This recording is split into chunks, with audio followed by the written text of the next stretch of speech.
Bueno, voy a presentarme, soy Ana Jiménez, soy responsable de la Secretaría de Sociedad Civil en Podemos Andalucía y ahora también llevo educación en Podemos Estatal. Y bueno, este día 24 de mayo, que es el Día Internacional de las Mujeres por la Paz y por el Desarme, creo que era muy importante llevar a cabo este acto. Siempre las mujeres hemos abanderado la paz y el fin de los conflictos. Y bueno, seguimos viviendo el genocidio en Gaza en directo cada día con las imágenes terribles. No solo que esto no se está parando, sino que es que hemos entrado ahora en un aumento del gasto militar, tanto Europa como España, que ya vamos por el 2%, 10.000 millones de euros en este año, pero bueno, que no se ha quedado aquí porque la OTAN ya ha dicho que tenemos que llegar al 5%. De momento el presidente del gobierno ha dicho que no, pero sabemos que eso poco a poco, más tapado o más destapado, se va a ir llevando a cabo. Y bueno, un 5% son casi 80.000 millones de euros. Por poner en contexto lo que equivale este gasto en defensa, equivale, por ejemplo, el gasto sanitario total hospitalario en farmacia en nuestro país se sitúa en el 6,5% del PIB. O, por ejemplo, el gasto en colegios, institutos y universidades se queda en el 4%. Las partidas para dependencia suponen actualmente un 1,4 del PIB. O sea, imaginaros el volumen que estamos hablando. Y bueno, una barbaridad que al final viene en detrimento de los servicios públicos y de la gente de a pie, que somos los que pagamos todo. Entonces, el panorama, la verdad, que pinta feo. Cualquier acto, cualquier iniciativa de este tipo, pues es necesaria hoy en día porque el panorama pinta mal. Entonces, bueno, no quiero enrollarme mucho. Tenemos aquí una mesa estupenda, mujeres luchadoras desde sus colectivos y desde su vida privada, y a nuestra Martina, que también desde el Congreso y desde la Flotilla de la Libertad, que ha estado hace poco, además, volvió. Y bueno, ya si cumplimos con los tiempos para intentar llegar a lo de Mujeres de Negro, pues abrimos alguna pregunta si os queda alguna duda. Y vamos a empezar por María José, que es profesora de la Universidad de Sevilla y coordinadora del área de solidaridad del SAT. La universidad lleva un proyecto estupendo, maravilloso, con estudiantes palestinos de intercambio, bueno, vienen aquí, y del que me gustaría que nos hablase.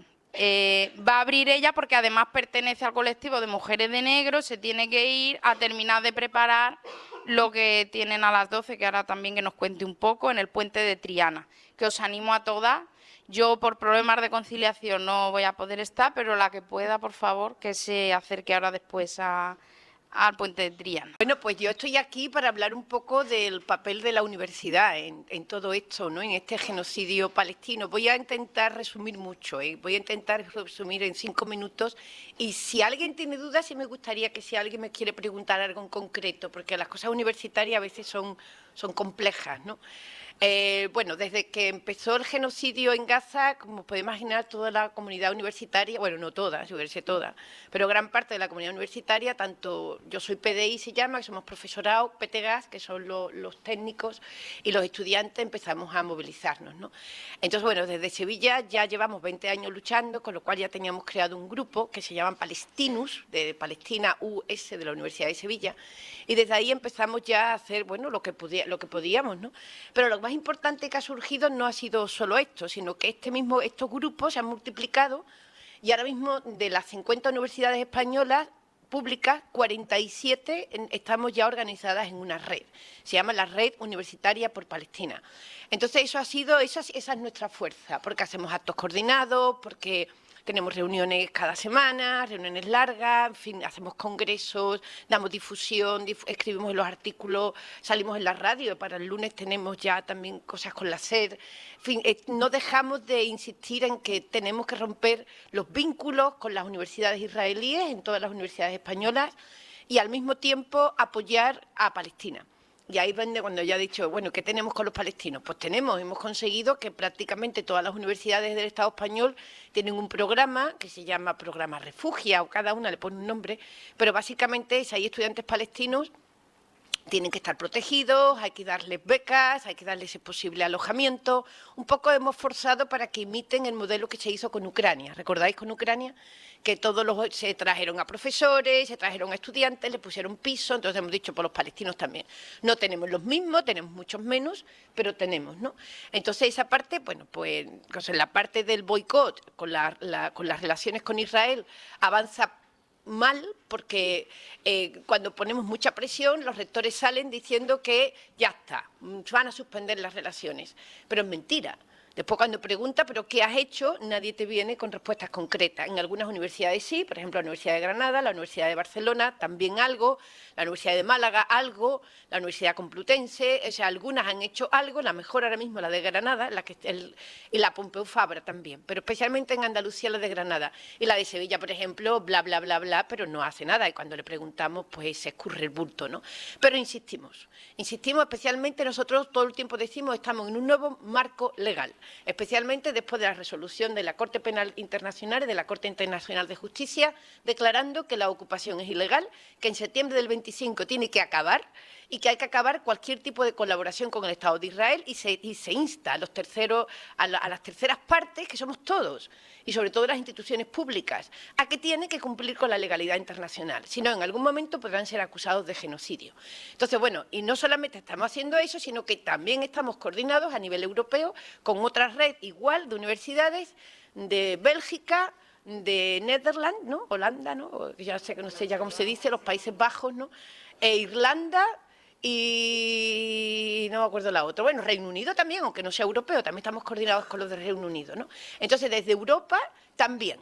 ¿Por qué desde Europa? Porque en Europa hay una cosa que se llama los Horizon Europa, que son unos proyectos donde Israel, como siempre, es un socio privilegiado, un socio que tiene que estar, bueno, tiene que estar, está en muchos, ¿no? Y consigue muchísimo dinero. Entonces, ahí la pelea con la Comisión Europea es si tú le estás dando dinero a Israel, e Israel puede que lo use para cometer este genocidio, entonces la propia Unión Europea está incumpliendo el derecho internacional, está vulnerando el derecho internacional. Bueno, hemos tenido reuniones con los comisarios, hemos ido varias veces, seguimos insistiendo, y ahora lo último que tenemos es, estamos cogiendo proyectos concretos para mostrar a la Comisión Europea que con ese proyecto incumplen la ley internacional, violan el derecho internacional, y la Comisión Europea no se puede permitir ese lujo, ¿no? Entonces, ahí estamos. Como veis, son cosas que parecen pequeñas, de hecho a veces yo me disoluciono porque queremos es que esto se acabe ya, pero es la manera que tenemos de avanzar, ¿no? Poco a poco, paso a paso, y eso sí, confirmando que cada paso que damos no tenga marcha atrás, ¿no? Y instando también a los estudiantes que se movilicen. Actualmente, ahora mismo ya hay una acampada en la Universidad de Barcelona, también han acampado en la Complutense de Madrid, y ahí me he quedado, no sé si alguna más arrancará. También es un mal momento para los estudiantes, pero estamos también en un momento muy, muy complejo, ¿no? Nosotros tenemos dos casos paradigmáticos que siempre estamos comparando, Ucrania y Rusia, ¿vale? Entonces, en ambos casos las directrices venían desde arriba. Entonces, con Ucrania, fijaros que dijeron, hay que sacar a los ucranianos de Ucrania porque van a vivir un genocidio, y la gente empezaba a dar cosas, te daban dinero si acogías a una persona ucraniana en tu casa, que eso fue una barbaridad, porque eso significa dispersar familias, significa sufrimiento para la infancia. A pesar de eso se hizo, ¿no?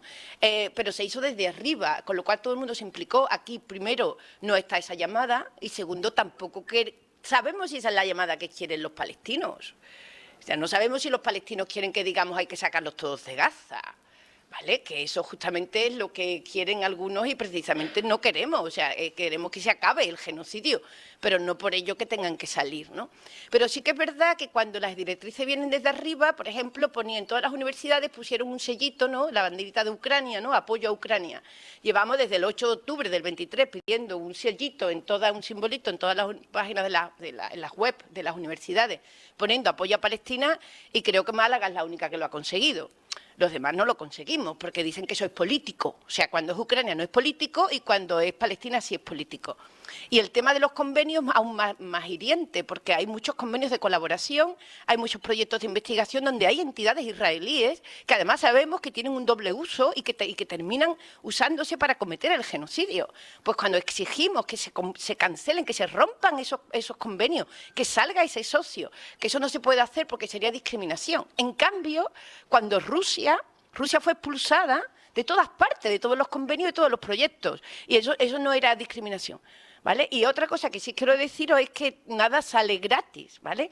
Las universidades que mejor han actuado, por así decirlo, las que han tenido mejores prácticas, como Granada, Málaga, la de Barcelona, han sido inmediatamente denunciadas por la Asociación de Comunicación de Oriente Próximo o de Oriente Medio, ACOM, que es una asociación israelí que te persigue y las ha llevado a la justicia, diciendo que, porque Granada lo que dijo fue, uno, se cancelan los convenios de colaboración con Israel, y dos, como no puedo quitar los proyectos de investigación, sí puedo decir que si viene un israelí no puede usar la universidad, no puede usar ningún espacio universitario, es lo único que puedo hacer, pero puedo hacerlo. Y entonces fue denunciada por antisemitismo y discriminación.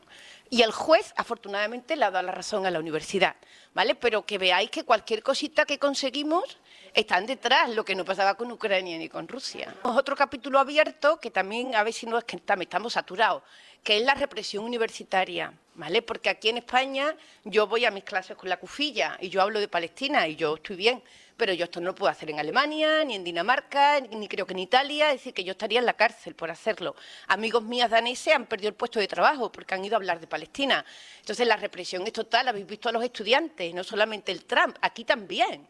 Aquí los estudiantes los echaron a patadas de la acampada, todavía hay muchas cosas que no han aparecido. O sea que hay menos movilización, primero no hay menos movilización, pero sí es verdad que hay más represión. El papel de los medios de comunicación, que también están financiados por dinero sionista, básicamente, y hay unas consignas que son las que hay que dar y no otras. Entonces la desinformación, la mentira, el engaño, forma parte de las campañas que estamos viendo, ¿no? O sea, daros cuenta, la rusofobia, ¿no? El odio que hay a Rusia se fomenta por la prensa.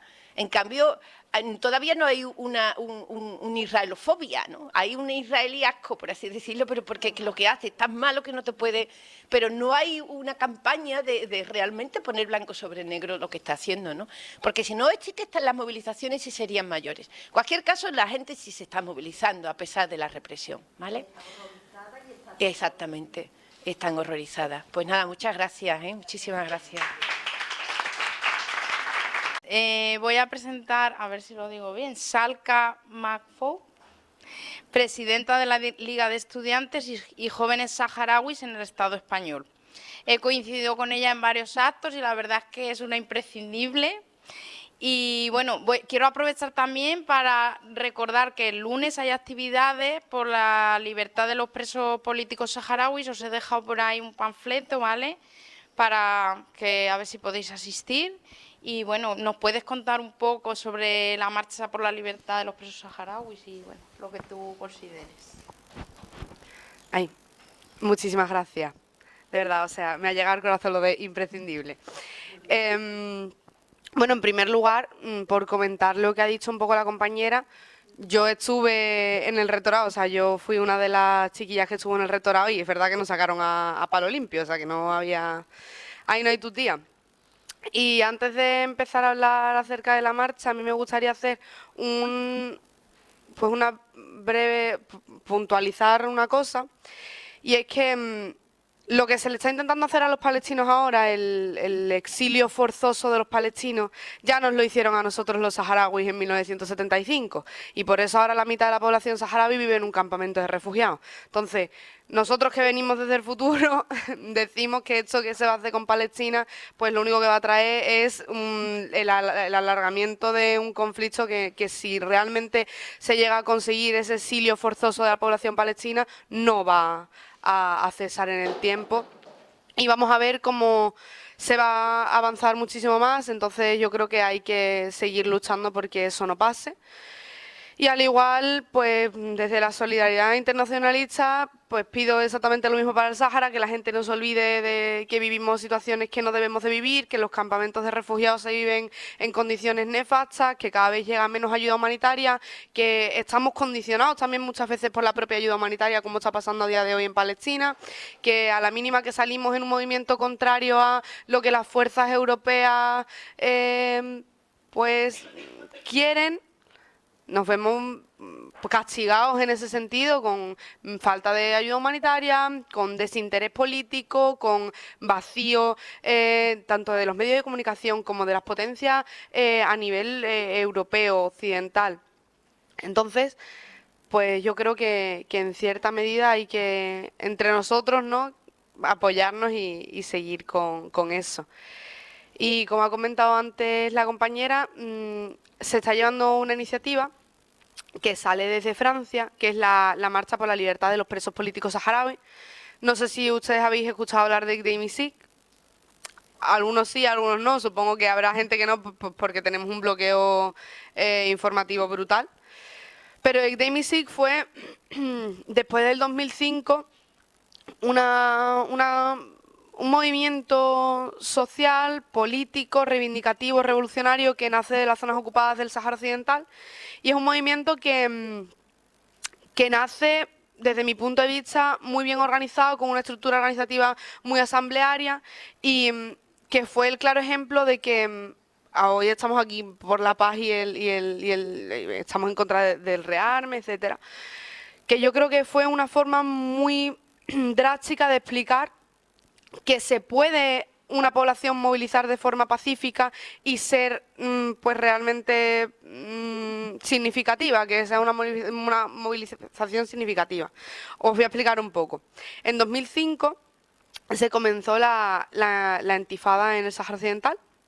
Esto nace desde la desesperación del pueblo saharaui después de ver que ese referéndum que prometían en los años 90 después de la guerra no llegaba. La exclusión socioeconómica del pueblo saharaui dentro de las zonas ocupadas del Sáhara Occidental, la exclusión de los niños saharauis de los colegios y de la educación, la falta de servicios públicos, la falta de hospitales, la falta de universidades, que al fin y al cabo eso también es una lucha de clases. Los saharauis no solo exigían su independencia y su pues legítimo reconocimiento, sino que también aparte de eso era una lucha de clases, era la lucha del pueblo saharaui en contra de todo el vacío y la exclusión socioeconómica que estaban sufriendo. Eso empieza en 2005. Siempre desde un principio los saharauis estuvieron pues dispuestos a sentarse en una mesa y a hablar pues, a llegar a un consenso. Ese consenso no llegó y por eso en 2010, el 10 del 10 del 10, estalla, o sea, el 10 de octubre de 2010, estalla Gdeim-Izik. Gdeim-Izik ha sido una de las protestas y una de las movilizaciones mejor organizadas pues yo creo que de la historia moderna, y no por nada y no porque sea saharaui, sino porque muchos historiadores lo consideran el inicio de la primavera árabe. El inicio de la primavera árabe, que la gente lo sitúa en Túnez, no fue en Túnez, fue en Gdeim-Izik y comienza en el Sáhara y fue el inicio y el despertar de todos esos países pues arabófonos o de cultura árabe, etcétera, y empiezan en Gdeim-Izik y ese tipo de movilizaciones no se habían visto antes que en Gdeim-Izik. Después Túnez coge el ejemplo porque el boom de Gdeim-Izik llegó a todas partes del mundo y en el mundo árabe también fue un boom muy importante. Y bueno, básicamente las movilizaciones empezaron en que pues si no nos dejáis hacer vida, o sea, si nos prohibís absolutamente todo, si los saharauis sufren discriminación en los trabajos por ser saharauis y por simplemente ser étnicamente no marroquíes, si sufrimos discriminación por ser saharauis, si nuestros hijos sufren abusos en los colegios, incluso maltrato, pues injusticia en el tema de notas, etcétera.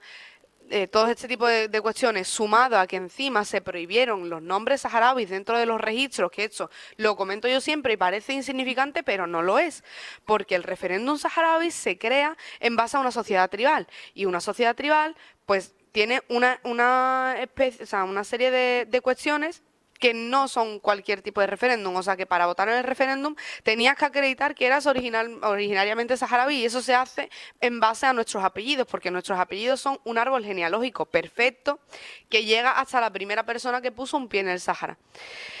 Y en las zonas ocupadas se prohibió el registro de los niños saharauis con sus apellidos saharauis. Y eso fue también para imposibilitar que esos saharauis pudiesen votar en el referéndum, que uno vale, 2 vale, 3 vale, pero si en su mayoría no se pueden apellidar de forma correcta, fue una estrategia para dificultar ese proceso de referéndum. Entonces, en 2010, los saharauis salen y dicen, vale, si no nos dejáis vivir en nuestras ciudades, vamos a salir de las ciudades. Cogieron, vaciaron la capital, que en aquella época, pues no sé cuántos habitantes había, pero si ahora ronda unos 100.000, 150.000, que no, creo que es menos. En aquella época, pues eran muchísimas menos personas. Y aparte la población que había en el territorio cada vez estaba más marroquinizada, porque o sea, una de las políticas de Marruecos fue la expansión de la población marroquí a las zonas ocupadas, pues para eso mismo, para que empiecen a pues crear vida en las zonas ocupadas y que esos hijos que nazcan después sí que puedan considerarse, dentro de lo que ellos opinan, saharaui marroquí. Entonces, que haya población originaria marroquí viviendo dentro de las zonas ocupadas y que sus hijos y sus nietos ya estén naciendo allí, es una forma de legitimar esa ocupación y es una política, pues efectivamente, de expansionismo.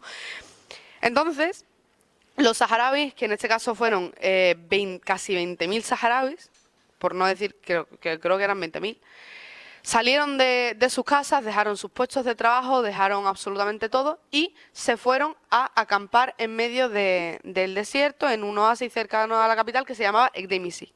Y ahí hicieron los campamentos de Ekdemisi, que fueron asamblearios, que pedían pues conciencia de clase, que pedían libertad para el pueblo saharaui, que pedían pues derecho a la libertad de expresión, a la autodeterminación, etcétera. Y esos saharauis bien organizados, pues al fin y al cabo de una forma pacífica, ¿no? O sea, era una forma de resistencia pacífica y es una forma efectiva de conseguir un... No es un bloqueo, es una forma efectiva de hacer un boicot y es una forma efectiva de ejercer presión. Y es una forma sin armas de ejercer presión y de decir, oye, estamos pidiendo nuestras exigencias y te está afectando. O sea, no es lo mismo ir a hacer una manifestación que hacer una huelga, ¿no? Al fin y al cabo, la huelga sí que afecta a las empresas, sí que afecta en sí, pues de forma indirecta al gobierno y a la economía. Y salir en masa de la capital, de las zonas ocupadas del Sáhara Occidental, que son un sitio extremadamente explotado, y salir en base y que toda esa clase trabajadora salga de esa capital y se meta en un campamento de refugiados casi un mes, que eso fue de octubre a noviembre, eso afecta económicamente, porque se paraliza pues la explotación del mismo territorio. Y pues como ya sabéis, a Marruecos a nivel geopolítico ahora está bastante regular, aunque no lo parece, o sea, parece que está en su era dorada, pero es mentira. O sea, a nivel geopolítico, sus aliados están condenados a la desaparición. O sea, a Estados Unidos le ha ganado un grupito en Yemen, o sea, que es que es para apuntarlo. Israel, más o menos, pues similar, no, tampoco me voy a extender mucho en esto, pero sin más. Estados Unidos, o sea, Marruecos se veía amparado por el gigante de Estados Unidos y el gigante de Estados Unidos pues cada vez nos estamos dando más cuenta que realmente es un enano. Entonces, esto hace que en cierta manera, y creo que me acabo de perder completamente lo que estaba diciendo. Sí. Eso, que en Ekdemisi Pues la gente llegó a ese campamento, se organizaron de forma estupenda y duró un mes. El 8 de noviembre se hizo el desalojo masivo del campamento con detenciones completamente arbitrarias, maltratos, torturas, incluso asesinatos de muchos de los que estaban dentro de la organización del campamento. Incluso se hicieron detenciones arbitrarias a gente que ni siquiera estaba en el campamento solo porque se habían enterado que comulgaban con esas ideas, como es el caso, por ejemplo, de Naim Asfari, que es el marido de Claude. Y bueno, Claude Majan es la mujer que ha empezado pues el tema de la marcha por la libertad de los presos políticos saharauis. Entonces, actualmente hay un montón de presos políticos saharauis que salen de la manifestación de Gdeim y esto... pues en un principio se hicieron juicios militares, que eso es ilegal, juicios militares contra civiles, los testimonios arrancaban en base a torturas, en base a maltrato, etcétera, y muchos de ellos están condenados a vivir toda su vida presos en cárceles marroquíes dentro del corazón del enemigo en condiciones completamente insalubres, insanas, de represión, etcétera. Por eso nace actualmente esta iniciativa, que yo creo que es una iniciativa que está bien organizada, que ha salido pues en base a toda la gente solidaria, y no solo a la gente solidaria, sino también a la comunidad saharaui, que pues hemos abrazado, sobre todo a la gente joven, que eso es lo que más orgullosa a mí me hace, hemos sido la gente joven los que hemos impulsado que esto salga adelante, que es un proyecto juvenil, que es un proyecto que se ve que va a conseguir algo, y yo pues estoy esperanzadora en ese sentido.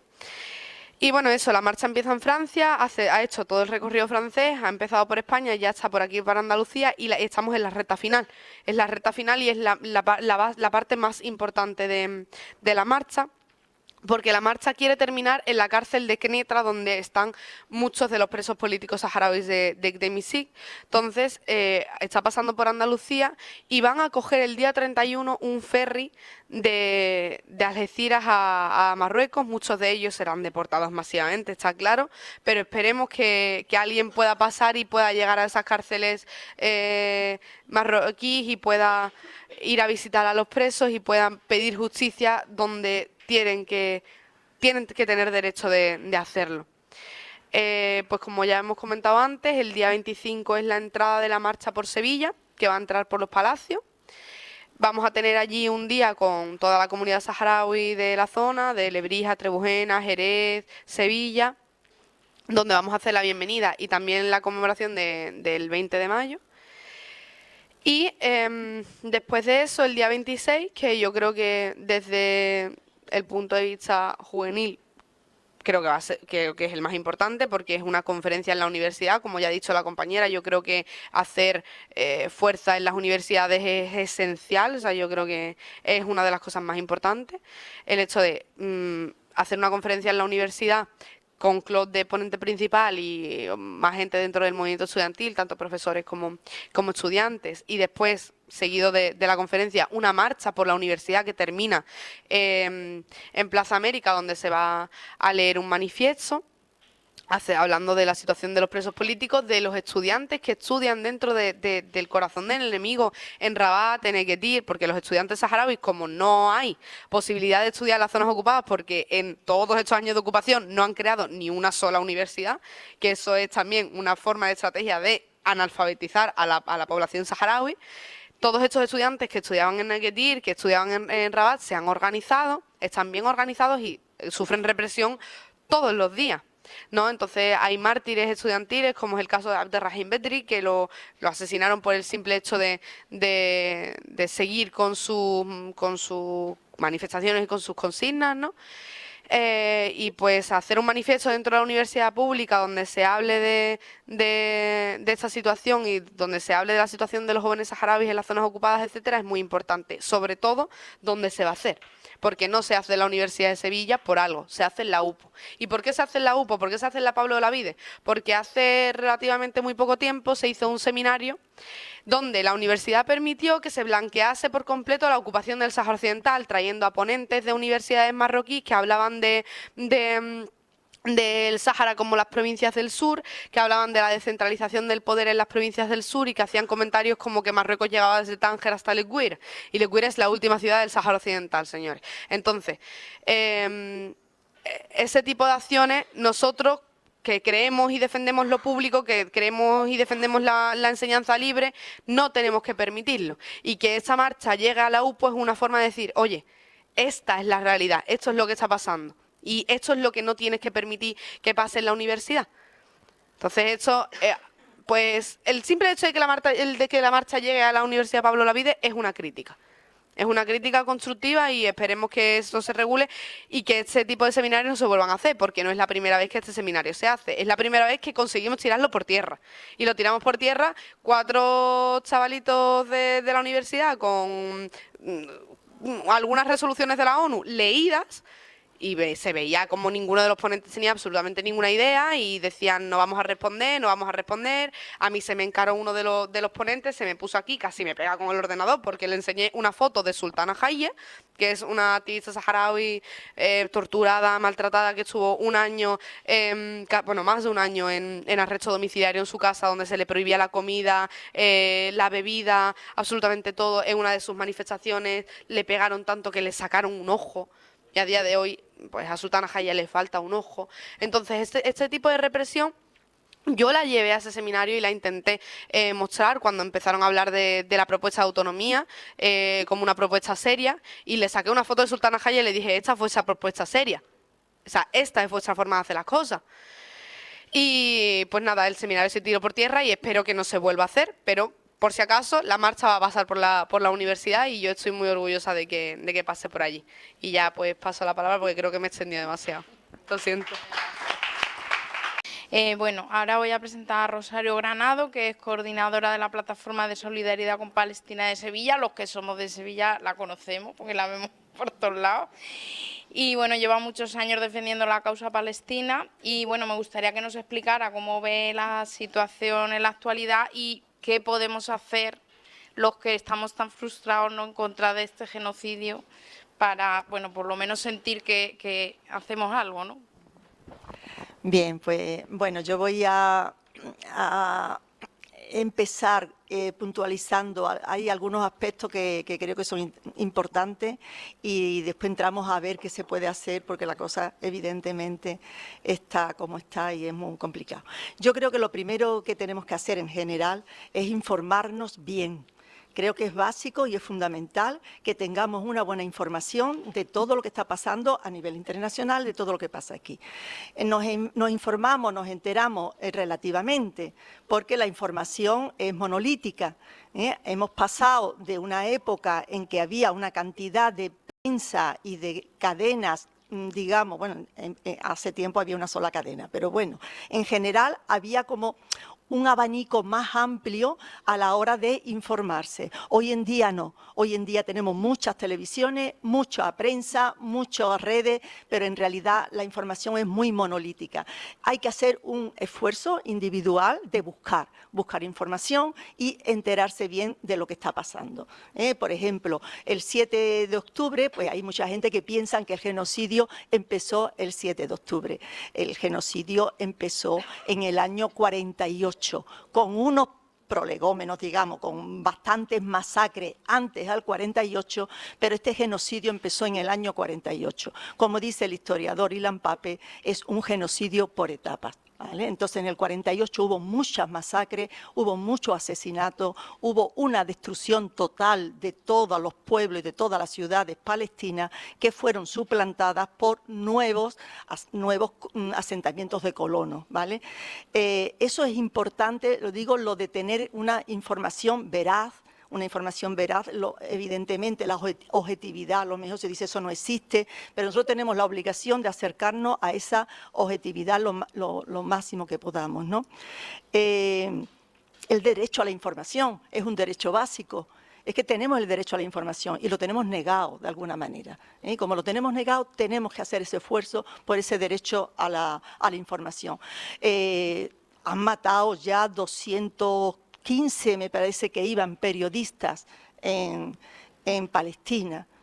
Pensar si han matado a 215 periodistas en Palestina, cómo nos llegan las noticias con mucha dificultad, con muchos problemas, y además se ha negado la entrada, no puede entrar ningún periodista de fuera, ¿no? Los que están retransmitiendo las imágenes que nos llegan es gracias a esos periodistas. Ahora ha venido una familia a Linares hace poco porque tenía nacionalidad española. Habían vivido aquí, tenían nacionalidad española y han conseguido venir. Este hombre que hacía unas declaraciones, precisamente en Canal Red, en una entrevista en Canal Red, hacía unas declaraciones, un médico palestino en Linares, y decía, bueno, que estaba contento porque toda su familia había llegado y estaba aquí, pero su hija no. Su hija había querido quedarse allí, no se había querido venir, había tenido la opción, pero había preferido quedarse allí. ¿Por qué? Es una muchacha joven, es periodista, y ella dice, es la única periodista ahora que retransmite en español, que retransmite para América Latina a través de Hispan TV, y entonces, pues bueno, ella ha tomado la opción de quedarse allí para poder seguir retransmitiendo. Y el hombre decía que, por una parte, como padre, pues que estaba totalmente derrotado, vamos, que estaba mal, lo estaba pasando muy mal, pero que como palestino estaba orgulloso porque sabe que hay gente que siguen allí y que siguen luchando y que siguen resistiendo. Entonces, el tema este de la información es fundamental. Hay que informarse, hay que enterarse. Ya digo que empezó en el 48 con 750.000 palestinos, pero después en el 56 otro tanto, después en el 67 fueron 300.000 palestinos los que son expulsados. Bueno, hay una agencia de las Naciones Unidas expresamente para los refugiados palestinos por la gran cantidad, porque son 5,5 millones los que atiende la UNRWA. Es decir, la Agencia de Naciones Unidas atiende a 5,5 millones de población refugiada. Y hay que saber también que la población que está en Gaza son refugiados, están bajo las Naciones Unidas. Es decir, que de los 2 millones, había 2 millones y un poco más, 1,5 millones son personas refugiadas allí en Gaza, que han sido expulsadas de su pueblo. Algunos, yo estuve en Gaza, algunos habían sido refugiados como 4 veces ya. Es decir, que los desplazan a un sitio porque le quitan esa tierra, después los desplazan a otro. O sea, son personas que ya son refugiadas incluso varias veces, ¿no? Entonces, pues bueno, hay que saberlo. Teniendo la información en general sobre todo lo que es internacional, porque aquí parece que hay más información, digamos, nacional, pero la información internacional no hay. Antes había más páginas y más información de internacional y ahora hay muy poca. Después hay que solidarizarse, es decir, teniendo la información tenemos que solidarizarnos porque somos humanos y como humanos todo lo que están sufriendo otros seres humanos nos atañe y nos tiene que importar. Sino que seríamos como animales, ¿no? Seríamos una sociedad totalmente denigrada y una sociedad pues de gente que no son decentes, ¿no? Somos seres humanos, todo lo que le pasa y todo ese sufrimiento y toda esa injusticia nos afecta también como seres humanos que somos. O sea, hay que solidarizarse, pues bueno, yo en este caso estoy hablando con Palestina, pero evidentemente por todas las injusticias que hay en el mundo. Solidarizarse es hacerlo público, evidentemente. Tú ya estás informada, yo me solidarizo y lo comento, lo hago, lo digo, lo hablo. Evidentemente, la organización, el organizarse, bueno, es un paso más, o el colaborar es un paso más, ¿no? Pero es importante estar en conexión, no estar aislado, porque también mucha gente sufre y están viendo la tele y están viendo, ay, pues se podría hacer esto, se podría hacer lo otro, desde mucha distancia. Entonces, cuando tú estás organizada, pues la gente que está ahí aquí, que muchas pues estamos organizadas, sabemos el trabajo que cuesta, ¿no? Pues sacar las cosas adelante y sabemos lo importante que es esas redes, pero esas redes reales, no además de las redes que nos ayudan mucho, del WhatsApp y el Telegram, porque todo eso nos ayuda mucho, lo importante realmente son esas redes entre personas que nos conocemos, que tenemos contacto, que si decimos pues vamos a hacer esto, lo podemos plantear y lo podemos hacer, entonces es muy importante dar el paso, o bien dependiendo del tiempo, evidentemente, y de las circunstancias de cada persona, pero es importante la organización o estar cercano y estar próxima a alguna organización, ¿no? Bueno, nosotros hemos hecho todo lo que hemos podido en este tiempo. Lo hemos hecho antes, porque nosotros llevamos 25 años rompiendo el silencio, intentando romper el silencio sobre Palestina. Pero bueno, centrándonos en lo que es el genocidio, esta etapa final de este genocidio, que es como la etapa final, eso es lo que pretenden, pues el día 9 de octubre, el día 7 empezó el atentado de Hamás, el día 9 nosotros convocamos una manifestación, una concentración primero, ¿vale? Ese día 9 de octubre era lunes y a partir de ahí todos los lunes nos hemos estado convocando manifestaciones. La verdad que la respuesta ha sido bastante positiva y bastante buena, porque mantener toda la semana, la mantuvimos hasta julio, o sea, a final de junio. Desde octubre hasta final de junio hubo manifestaciones. El estar en la calle es muy importante. Yo creo que estar en la calle es básico y es fundamental y no podemos dejar de estar en la calle. ¿Por qué? Porque lo que se pretende, por una parte, pues hacerlo público, que la gente se entere y presionar. Nosotros tenemos que presionar al gobierno y presionar a las instituciones. Es decir, pues las instituciones hacen su trabajo, que también es muy importante. Hay que estar pues presionando en la calle y presionando en las instituciones. Creo que es fundamental los dos aspectos, pero bueno, lo que nosotros podemos a nivel de base es presionar en la calle. Lo hemos estado haciendo y creo que el esfuerzo pues ha sido relativamente positivo, en el sentido de que se ha generalizado una percepción distinta de lo que es el genocidio palestino. Por supuesto, las masacres, las imágenes, la resistencia del pueblo palestino, eso ha sido fundamental para aguantar hasta ahora que están aguantando. Evidentemente ya con una hambruna, con unas condiciones pues tremendas, pero bueno. La presión en la calle yo creo que es fundamental, la presión en las instituciones también. En la calle hemos hecho manifestaciones continuas, después la hemos hecho unas al mes y ahora estamos como una al mes, pero con la diferencia de que es en toda España también, sí, en todas las ciudades, coordinado en la RESCO. Y bueno, pues el trabajo de la RESCO, que es la Red Estatal contra la Ocupación de Palestina, en el que nosotros estamos, creo que ha sido un trabajo muy importante, porque se ha estado presionando en la calle. La manifestación del 10 de mayo en Madrid fue impresionante, la verdad que fue impresionante, pero el trabajo con las instituciones también. Entonces, dentro de todas las campañas que ha habido la campaña de fin al comercio de armas con Israel, porque es un paso concreto que el gobierno tiene que dar y nosotros estamos presionando para que el gobierno rompa ese comercio de armas con Israel, que dice que sí, que lo ha roto, pero que sigue y los barcos siguen. Esa campaña ha sido una campaña fuerte y potente y bueno, por lo menos las declaraciones del gobierno son ya totalmente distintas. Ha habido un cambio en cuanto a las declaraciones. Otra cosa son los hechos. Ahora mismo lo que se trata de que esas declaraciones se correspondan con los hechos, ¿vale? Entonces, bueno, pues los hechos, esa campaña fue presentada en el Congreso.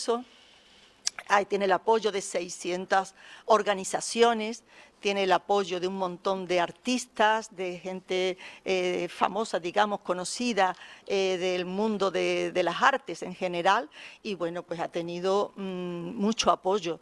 Ahora lo que falta ya, que se está incidiendo en que el gobierno dé el paso de que haga efectivo ese embargo de armas a Israel. Y bueno, pues Marina sí sabe también de esto, porque ella ha estado también desde el Congreso relacionada con esta campaña, ¿no?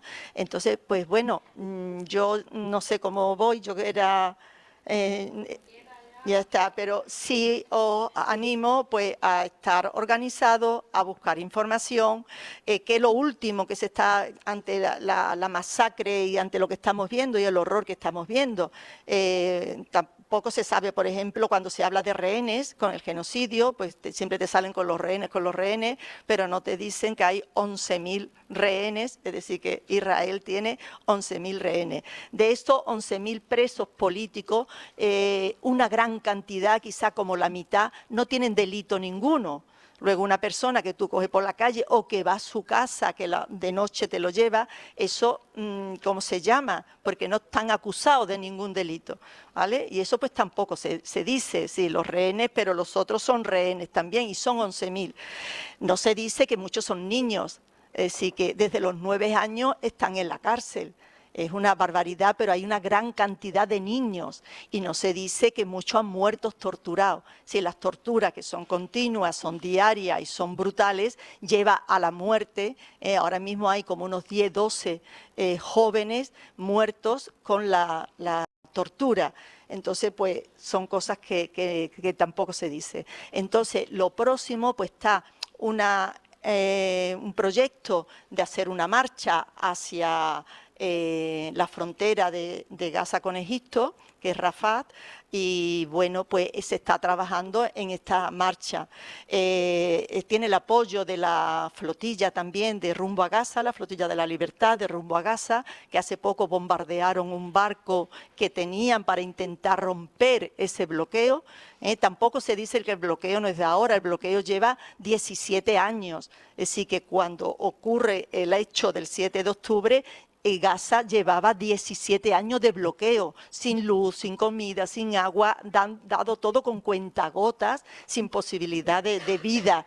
Entonces, el acto del 7 de octubre responde a todos esos antecedentes y a esos 17 años de bloqueo. Entonces, son cosas pues que hay que enterarse y que no se dice. Entonces, ya termino con la marcha que se quiere hacer, que tiene el apoyo de Rumbo a Gaza también, que lo ha intentado muchas veces y siempre le han bombardeado los barcos y siempre no lo han permitido, desde el Cairo en Egipto hasta la frontera de Rafat. Esta marcha, pues evidentemente gente dispuesta para ir a Egipto y participar es una cosa más minoritaria, pero bueno, como es mundial, es internacional, ya hay gente allí y ya pues a ver lo que se junta y a ver lo que hacen. Pero nosotros sí queríamos aquí organizar marchas en Sevilla de apoyo a la marcha real. Entonces haríamos marcha simbólica, pues que ya lo veremos, eso es del 14-15 de junio, pues apoyando estas marchas porque nosotros evidentemente pues no tenemos la fuerza ni la posibilidad de ir a Egipto. Así que ahora mismo pues hay cosas que hacer, se debe hacer, porque si no es que realmente no podemos estar de espectadores, no podemos estar mirando este genocidio como si fuera un espectáculo, ¿no? Porque es el primer genocidio televisado, ¿no? El primer genocidio que se retransmite, está siendo retransmitido y no podemos estar de brazos cruzados ante una barbarie como esta. Gracias. Presentar a Diana Fernández, que es presidenta de Frontera Cero y una mujer muy comprometida con la causa saharaui. ¿Nos podría explicar un poco el trabajo de vuestra asociación de Frontera Cero? Y bueno, he estado mirando y me parece interesante el proyecto Agua y Vida que tenéis. Bueno, buenas tardes a todas y todos. En primer lugar, bueno, disculpa la voz, pero es que sigo afónica hace un par de semanas. En primer lugar, agradecer la invitación a esta jornada, una jornada que me parece muy interesante porque además reúne tres palabras que son fundamentales y vitales: mujeres, paz y desarme, ¿vale? Llevo un rato pensando si decía una cosa o no, pero creo que lo voy a decir. Me llama mucho la atención como en una jornada solo de mujeres, en el público brilla por ausencia los hombres, ¿vale? Entonces, quiero pensar que están conciliando y que están en las tareas que nosotras hemos tenido que dejar de hacer para poder estar en esta jornada.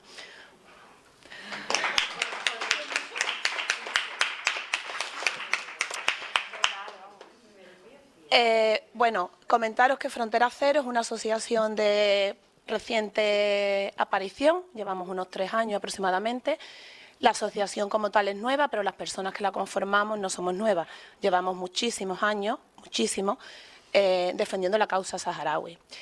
Esta asociación nace, bueno, pues fruto de romper un poco o intentar romper el estereotipo de asociaciones solidarias con el Sáhara que se ven de forma habitual, ¿no? Hay muchas asociaciones de amigos del pueblo saharaui, de solidaridad con el pueblo saharaui, que fundamentalmente están en temas humanitarios, en temas de cooperación puro y duro, pero sí que es verdad que veíamos la necesidad de, bueno, pues tener una asociación además un poquito más plural, que aunque nos estamos fundamentalmente con el pueblo saharaui, pero nos caracterizamos por estar en todos los frentes que podamos estar, en los que se defiendan las causas justas. Con Palestina, por ejemplo, bueno, pues estamos y participamos en la plataforma, aparecemos en cada uno de los actos y actividades y manifestaciones que podemos, que nos permite también el tiempo, pero creemos que tenemos que estar en todas, que no podemos, y creo que es un punto, voy a decir negro, ¿no? El que las asociaciones como tal solo nos dediquemos a parcelas exclusivamente unitarias a nuestra causa, porque también hemos detectado que personas muy afines a Palestina pues no tienen ni idea del conflicto saharaui. Personas que solo están con el conflicto saharaui no tienen nada, no saben del conflicto palestino. Entonces, pues un poco en ese ánimo de intentar aunar, no todas las causas, porque no nos podemos dedicar a todas las causas, pero sí participar, difundir y que sea algo más plural para que nuestra gente, bueno, pues esté informada, como bien decía Rosario, con una información veraz, pues con gente que esté en todas las causas. En esa estamos, es una asociación, bueno, pues intentando más también defender un poco más y atender un poco más esa parte política, ¿no? Esa parte de sensibilización, que bueno, pues la causa saharaui, como bien sabéis, pues también es una causa, y como bien ha dicho Salca, desconocida, olvidada, enquistada, que lleva, bueno, pues muchísimos años en el olvido, y creemos que es necesario y obligatorio pues que difundamos y que siga existiendo ese trabajo de sensibilización en todos los lugares y especialmente, sobre todo, bueno, pues en colegios, espacios donde hay que empezar a poner en conocimiento. Nos llama mucho la atención cuando vamos a colegios, sobre todo, y hay niños pequeños, que el profesorado de esos colegios son los primeros que no tienen ni idea, ¿vale? Entonces, se hace ahí una doble lección. Universidades, creemos que también ahí es el momento donde se empieza a fraguar esa necesidad y esa inquietud de los niños, es para que le vaya sonando, pero ya el universitario va teniendo su conciencia y, bueno, como estamos monopolizados por unos medios de comunicación que obvian estas causas, es más, y lo poco que pueda salir es en contra, pues entonces creemos, bueno, que Frontera Cero tiene o nos hemos marcado ese objetivo de seguir sensibilizando y estar en todas y cada una de las charlas, jornadas, ponencias, pues que se nos invita para difundir toda la causa saharaui. Es importante, como ha dicho Ana al principio, el día de hoy, ¿no? Mujeres por la Paz y por el Desarme, y ha puntualizado perfectamente la situación que se está viviendo pues con el aumento del gasto militar y con bueno, nuestro posicionamiento en contra, por supuesto, de esta barbaridad que se quiera cometer y ese gasto tan brutal que va a mermar, como bien ha explicado ella y ha puesto unos ejemplos bastante concretos, en educación, en sanidad, en dependencia, pero también en lo que nos afecta a las personas que estamos aquí en cooperación. Ya la cooperación está mermando y está pasando casi desapercibida y cada vez son menos los recursos destinados a la cooperación. Si tenemos que ir quitando, ¿de dónde vamos a ir quitando? Pues si la sociedad se va a echar a la calle porque nos van a quitar la sanidad, entiendo que a todo el mundo le afecta, de la cooperación van a seguir tirando también, hasta que la dejen nula, porque a cada vez interesa menos que haya esas partidas de cooperación para ayudar, bueno, pues a estos pueblos que necesitan, si bien no es lo primordial y lo único, que es otra cosa que, bueno, que estos conflictos no solo necesitan caridad y humanidad y ayuda humanitaria, necesitan que se resuelvan políticamente, pero es cierto que tanto los que estamos aquí, Palestina y Sahara, al final necesitan también esa ayuda humanitaria tan necesaria para poder vivir bien en Gaza, en la situación que están viviendo ahora mismo con el genocidio, y en el Sahara, bueno, pues esos campamentos de población refugiada que siguen viviendo fundamentalmente de la ayuda humanitaria, que cada vez merma más, ¿vale? Entonces, otra denuncia ante el gasto militar, deberíamos ir metiendo también ese gasto en cooperación, que también entendemos que le va a dar su bocadito, porque, bueno, ya se le está dando. Bueno, tenemos que ver el bocadito que se le ha dado en el Ayuntamiento de Sevilla y que exclusivamente se ha puntualizado que no se va a dar ayuda a ningún tipo de proyecto que tenga que ver en conflictos como Palestina. O sea, y puntualiza, o sea, que ya ahí han conseguido que desaparezca toda la cooperación destinada a Palestina, ¿vale? Nos preocupa que el punto es más amplio, es todo aquello donde haya conflictos bélicos. El Sáhara tiene un conflicto bélico abierto, también súper desconocido. En noviembre de 2020 se rompe el alto el fuego y se está en un proceso bélico que ese sí que no lo conoce nadie, ¿vale? ¿Por qué no lo conoce nadie? Porque no está en directo. Es cierto que no está en una zona donde hay población civil, pero existe. Están en un proceso bélico abierto y desconocido totalmente por la población y por la ciudadanía, totalmente desconocido. Entonces, bueno, pues tenemos que luchar también para que ese gasto militar no merme en esas partidas de cooperación.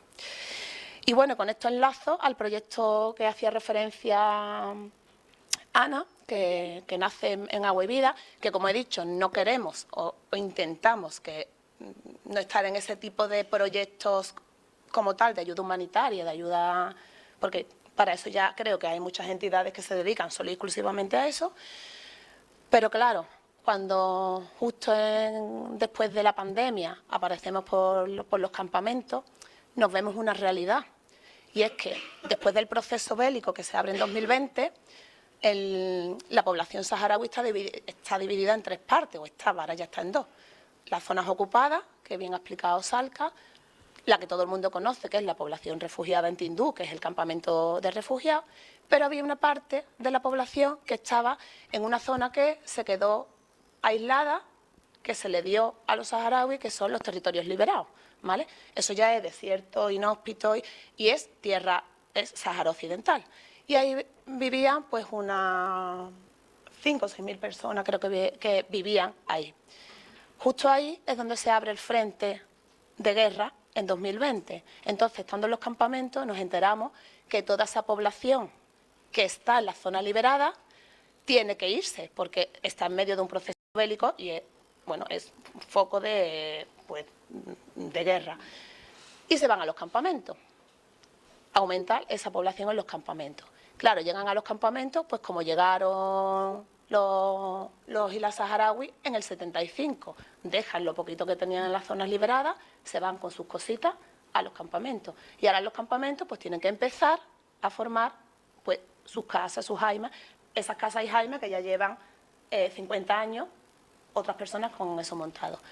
Entonces, claro, lo primero que nos dicen que esas personas están ahí y que, claro, fuimos a visitar algunas y tenían una pequeña tienda de campaña y unas garrafitas de agua de 25 litros, de estas de la que tú te llevas al camping. Entonces, claro, dijimos, ostras, hay aquí ahora mismo 5.000 personas que nos dieron el dato cuantificado, que ahora mismo no recuerdo bien, en familia, que no tienen, sí que tienen una pequeña jaima, bueno, tienen un sitio para cobijarse, pero no tienen agua. Tienen que estar pidiéndole a los vecinos, tienen que estar, bueno, pues y cuando se le gasta ese agua necesaria pues para asearse y necesaria para el consumo. Entonces, pues dijimos, bueno, pues vamos a abrir el proyecto Agua y Vida, que es, vamos a conseguir depósitos para que esas familias al menos tengan un depósito que se les pueda llenar con el reparto de agua que tienen allí todas las personas y que tengan un mínimo de agua, entendemos, tan fundamental, que es un derecho básico, y más en un campamento donde en verano, pues, ¿cuánto? ¿50? ¿52? Sí, entre 50 y 52. Grados centígrados desde ya. Ya ahora mismo puede hacer 40 grados perfectamente. ¿Vale? Entonces, por eso nació el proyecto Agua y Vida, para dotar de ese depósito de agua a esa familia, ¿vale? Evidentemente, después también, conseguir el objetivo es muy difícil y después también, bueno, pues si se consiguen más depósitos no pasa nada, porque familias que ya viven allí, los depósitos se deterioran mucho con el sol y hay que irlos sustituyendo, con lo cual eso es una cosa que es continua. Entonces, de ahí sale esta necesidad de dotar a esas familias, que eran yo creo que 400 familias o 500 familias, de depósitos de agua. Os hemos dejado un folletito muy básico, explicativo, con el código QR donde viene la página web y ahí viene el número de cuenta, porque el depósito de agua ronda, en función del cambio de moneda y tal, unos 70 euros, 80 euros, que no es una cantidad grande.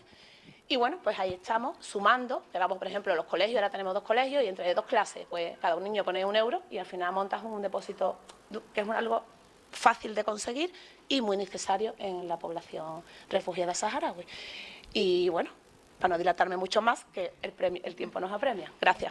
Muchas gracias. Bueno, ya voy a presentaros a Laura Cárdenas, que es portavoz y miembro de la Coordinadora de Barrios Hartos. Laura es una guerrera, pero de las buenas, guerrera de las buenas.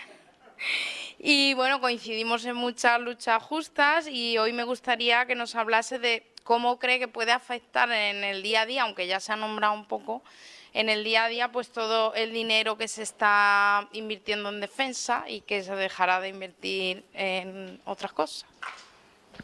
Afecta a los barrios el tema del rearme. Pues yo creo que esto va a ser como siempre. Ya hay un plan hace mucho tiempo. La degradación de los servicios públicos, tanto la educación como la sanidad, y esto va a ser otra excusa más. Como siempre, vamos a pagar el pato los que ponemos los ingredientes del pastel, pero después no nos comemos el cachito de tarta. Porque, como siempre, nadie se va a acordar que a la banca, por ejemplo, se le regaló más de 60.000 millones de euros. A lo mejor, y por supuesto que yo no cogería ese dinero para rearme, pero oye, qué casualidad que nadie dice, oye, mira, pues esta gente nos deben unos pocos de miles, pues vamos a aprovecharlo para tapar este agujero. Si ya, sin tener esa excusa, nos están fastidiando, porque el tema de la sanidad y de la educación está llegando a ser sangrante, creo que lo más importante, por no redundar una y otra vez en nuestras penas, es buscar soluciones. Y la solución, como siempre, va a venir de abajo arriba.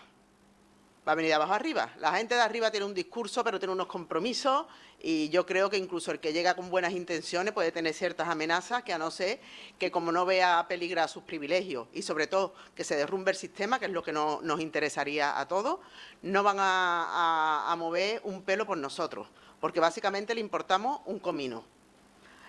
Tenemos, por supuesto, gente que está en las instituciones, que por supuesto hay algunos que nos pueden llegar más o nos pueden llegar a menos, pero si analizamos un poquito, y no es que yo sea una gran experta en ciertas cuestiones políticas, pero ¿quién nos gobierna? ¿Quién nos gobierna? Si aquí se hace lo que dice Europa, la OTAN, las eléctricas, la banca. Había un gobierno que lleva unos años que se autoproclama socialista y que yo creo que cualquiera de nosotros, si mentimos en nuestro currículum, nos pueden poner en la calle. Se le van a quitar las ayudas a la Iglesia Católica, ¿no?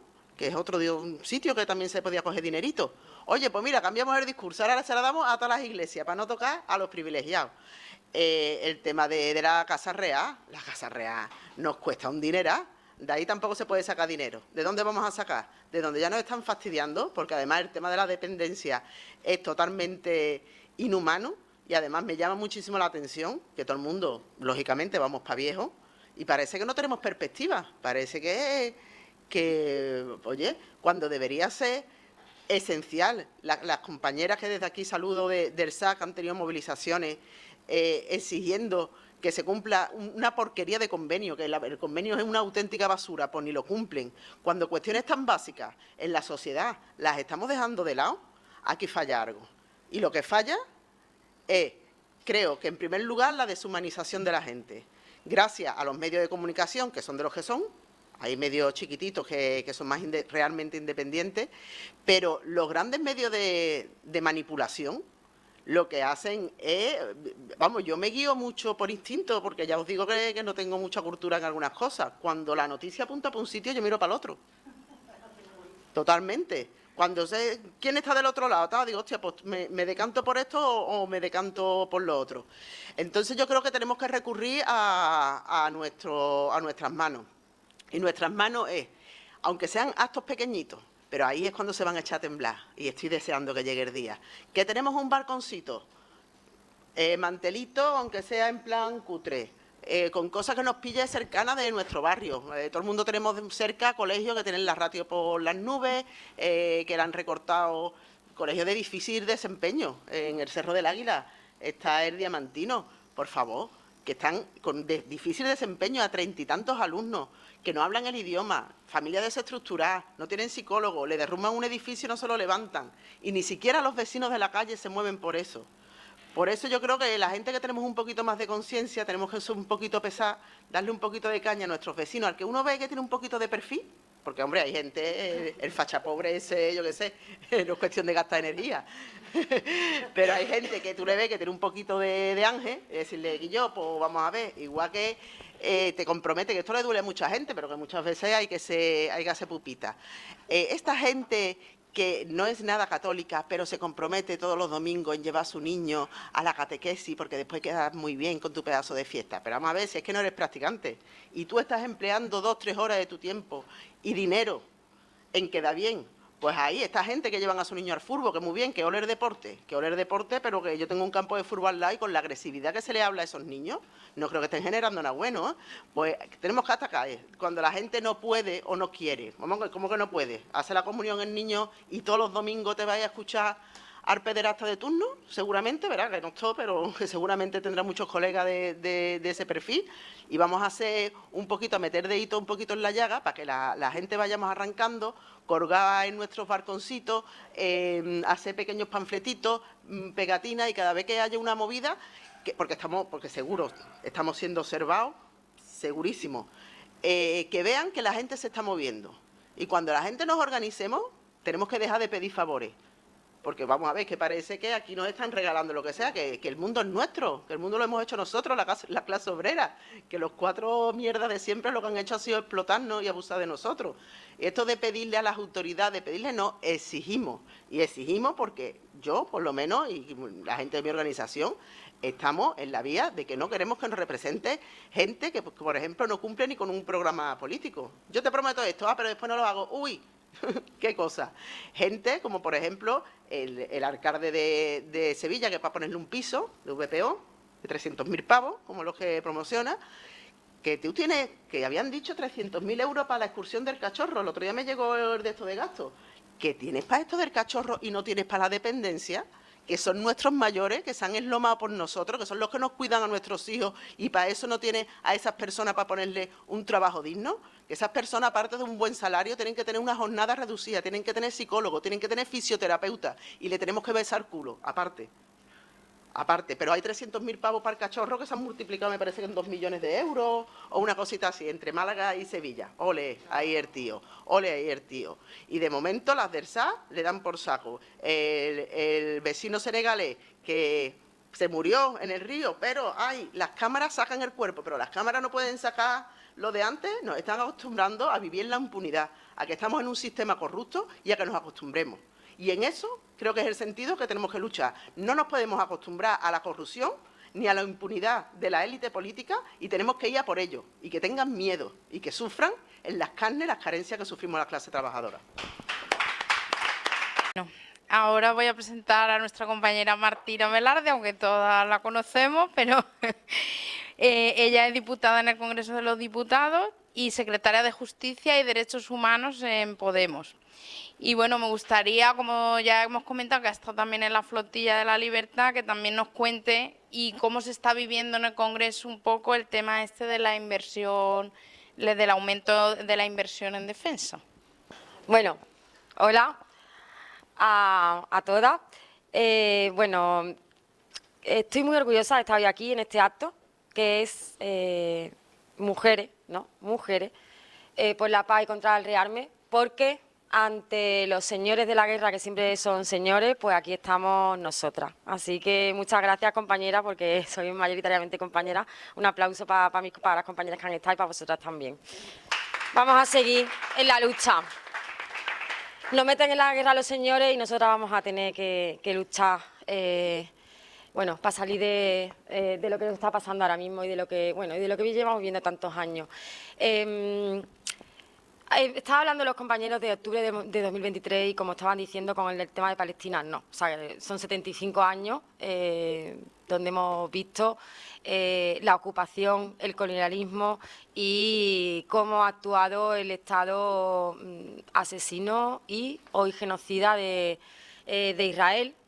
Y todavía recuerdo, y lo digo lo de las mujeres, lo digo también con un sentido, ¿no? Y es que yo, que estaba en el Congreso, y teníamos una ministra que se llamaba Ione Belarra en ese momento, cuando todo pasa, en ese 2023, pues salió la primera ministra de un gobierno diciendo: se está cometiendo un genocidio, hay que pararlo. Y qué mal han envejecido absolutamente todos los artículos, todas las tertulias y comentarios de tertulia, todas las declaraciones en ese momento diciendo que era una barbaridad lo que estaba diciendo, que eran palabras gruesas, que eso nos estaba haciendo quedar muy mal como país, porque claro, una ministra en un cargo de ministra no podía decir una barbaridad como esa. Y hoy y esta semana, justamente esta semana en el Congreso, el martes, el Partido Socialista está hablando de genocidio después de un montón de meses.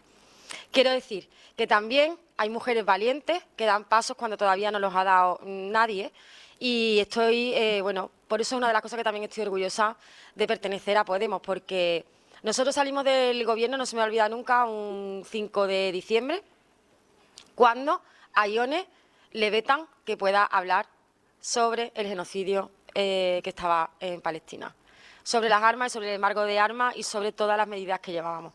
Se le veta que pueda hablar y en ese momento ya llevábamos meses diciendo esto no puede ser, con mucho más cuestiones, que era como no puede ser que haya un programa y es que no se va a cumplir nada, ¿no? Eso ya lo estábamos viendo desde el principio, pero ese día dijimos no podemos estar aquí y nos fuimos. Nos fuimos con todas las consecuencias. La gente decía, no se van a ir porque van a perder dinero, no, porque tal, no sé qué. No. Yo, como secretaria de Derechos Humanos y Justicia dentro de Podemos, entiendo que hay límites y hay cuestiones con las que no se pueden tragar y no se pueden pasar. Veníamos de una pandemia, veníamos de una crisis muy complicada en la que había que salir, entonces pusimos nuestra fuerza y nuestra capacidad política para salir de ahí lo mejor posible, pero es verdad que luego cuando llega una cosa así y ves que no va a haber absolutamente ningún ya no un gesto, sino por lo menos llamar las cosas por su nombre, ¿no? Genocidio a un genocidio. Entonces, bueno, y que eso nos lo iban a vetar, dijimos aquí no vamos a estar. Hemos llegado hasta aquí durante todo este tiempo, donde nos están diciendo, porque yo en una comisión le pregunté al ministro Álvarez directamente, ¿está el Gobierno comprando o vendiendo armas? Porque además le pregunté las dos cosas, comprando o vendiendo armas en este momento, hace 1 año y medio, y en mi cara, en directo, me dijo, no está pasando. Hace 3 meses que se han cortado completamente las relaciones comerciales con Israel y no se están comprando armas. Tampoco hablaba de la venta, pero hablaba de la compra. Ha tenido que venir pues el Centro DELNA y Olga Rodríguez, periodista con toda la valentía del mundo, a sacar a la luz un montón de contratos que aunque son datos públicos pero que estaban escondidos, que eso es así, porque además lo hacen mucho también, lo meto en una partida, cambio una partida por la otra, lo meto por aquí, lo meto por allí y nos hemos dado cuenta pues que ha habido comercio y relaciones económicas con Israel hasta antes de ayer por lo menos, y que hay 10 contratos todavía que están ahí y que han hablado solamente de uno, pero del resto no, que por lo visto no van a echarlos para atrás. Entonces, decía Laura, sanidad, educación, recortes, ¿no? Todos los recortes de dependencia que estamos viendo en Andalucía, que estamos viendo también en Sevilla, pero es que los recortes ya han empezado. O sea, cuando dicen que el 2%, con el 2% no hay recorte, pero que quieren que subamos hasta el 5% y que no va a haber recorte, es absolutamente mentira. Esta misma semana hemos conocido que se ha recortado el 25% del plan corresponsable que tanto nos costó conseguir en el Ministerio de Igualdad, se ha recortado el 25% el plan corresponsable. Ya han empezado los recortes. Eso es lo que está pasando ahora mismo. Es evidente que el dinero no es finito. Lo hemos visto durante mucho tiempo. Por lo tanto, si se saca de un sitio para una cosa, lo vamos a perder para otra y eso es absolutamente así. Y luego eso a nivel porque tengo mucha rabia desde el martes, la verdad, sinceramente. El martes se admitió a trámite una propuesta de la sociedad civil de más de 500 organizaciones, de RESCOP, se ha ido la compañera, pero lo estaba diciendo, sobre el embargo total de armas a Israel. Y es una propuesta que firmamos Podemos y Sumar para presentar lo que pedía toda esa sociedad civil, todas esas 500 organizaciones, RESCOP, desde el verano pasado. Y ahora lo que ha hecho es el primer paso, que es admitirse a trámite. Esta vez ha votado que sí el Partido Socialista a esta admisión de trámite del embargo de armas. Y yo me pregunto, ¿cuándo mienten? ¿Ahora o antes? Quiero decir, llevan diciendo el Gobierno meses que no hay compra, venta de armas con Israel, que no hay compra de armas con Israel. Resulta que votan que sí, y que además presenta Sumar, y con un discurso bastante duro contra el Partido Socialista, asumiendo que sí han existido esos negocios. Mientras que Mónica García decía que no se habían comprado armas 4 días antes. A mí esto me genera, de verdad, mucha desazón, me genera muchísima desazón, de verdad, a nivel político, a nivel institucional.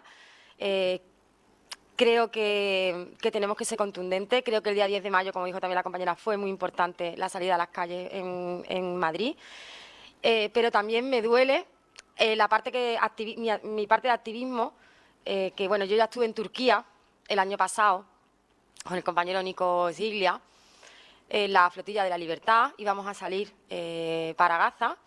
Y cuando estábamos allí, a los 2 días empiezan a ponernos impedimentos y de repente vienen inspectores, empiezan a inspeccionar el barco, un barco que estaba mucho mejor que los que había en el puerto de Turquía, vamos, ya lo digo, muchísimo mejor, quiero decir, a nivel de todo. O sea, y sin embargo, entraron y empezaron a poner pegas, que si la escalera tenía no sé qué, que si no sé cuánto tenía, empezaron ahí.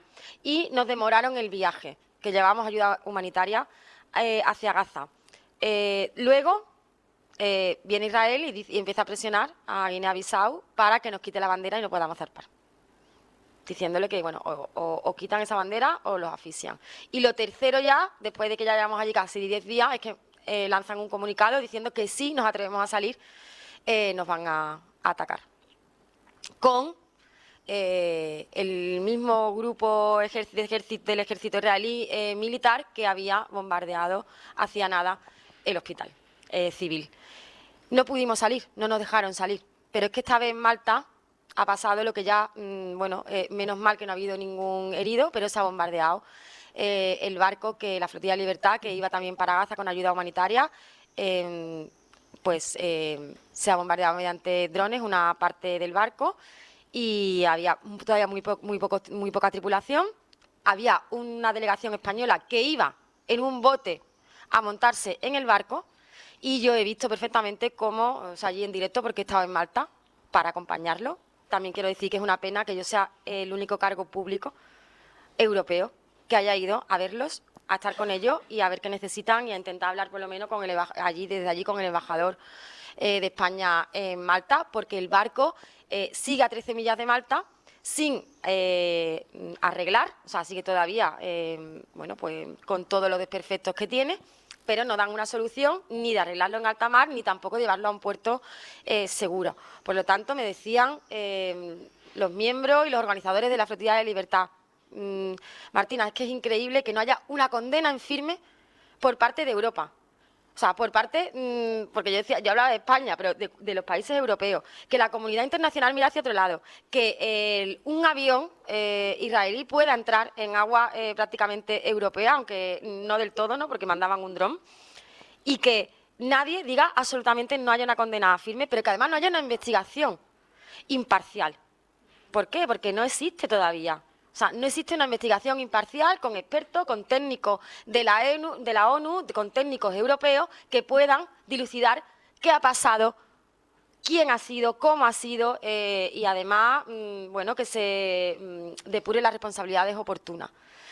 Y eso, y la parte más importante que me decían, queremos esa investigación, queremos esa condena firme, queremos que nosotros pagamos la reparación del barco, pero necesito que nos dejen que lo reparemos porque la tripulación está exhausta, no nos dejan ni siquiera hacer un cambio de tripulación con la gente que está ahora mismo en el mar. Y por otra parte, seguir denunciando, por favor, me decían desde España, que al final, lo más preocupante de todo es que son capaces de hacer eso para seguir bloqueando la ayuda humanitaria a Gaza. Hay una limpieza étnica donde la gente está ahora mismo muriendo de hambre, de sed, de inanición. Y no sé, parece que de repente hay gente que hasta ahora no se había sensibilizado, porque parece que las bombas no importan, pero ver a niños que se desnutren, que se mueren de hambre, parece que sí se sensibiliza. Me parece increíble. Después de más de un año, ¿no?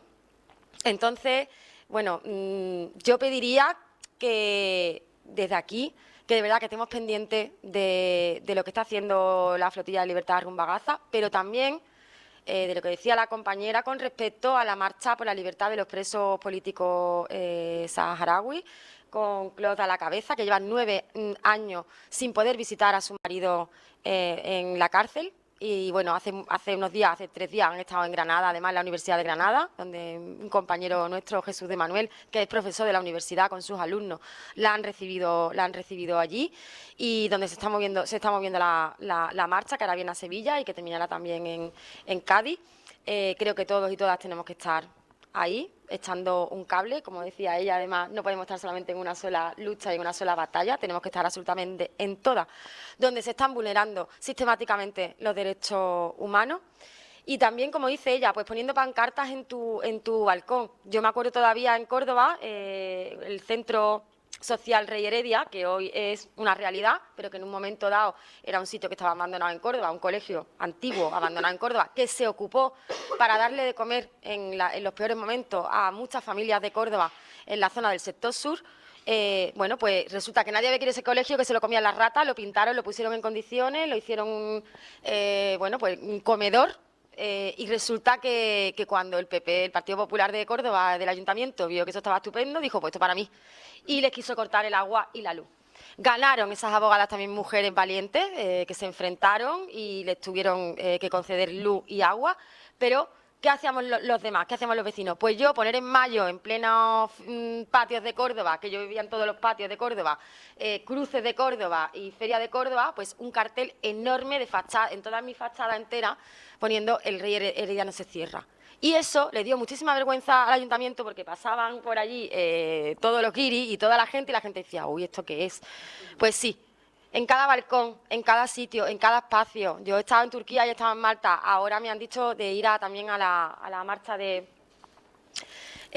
bueno, que comentaba la compañera de Egipto, que se está haciendo también, también con juristas, con jueces, con observadores internacionales, con muchas mujeres.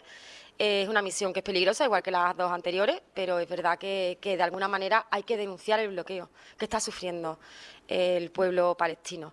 Y compañeros y compañeras, de verdad, sé que cada uno parece, o sea, nos desesperamos porque estamos viendo un genocidio en directo, duele, pero creo que todas las acciones que hagamos, aunque nos parezcan pocas, llegan, y que cada vez somos más, y que cada vez hay más gente denunciándolo, y que cada vez la gente es mucho más consciente. Si Europa y la comunidad internacional quieren mirar hacia otro lado, nosotros tenemos que mirar de frente, y necesitamos toda la fuerza, todas las manos, todos los corazones, para seguir luchando en cada rincón por todos los derechos humanos. Y lo único que quiero decir es que viva Palestina libre y viva el Sáhara libre.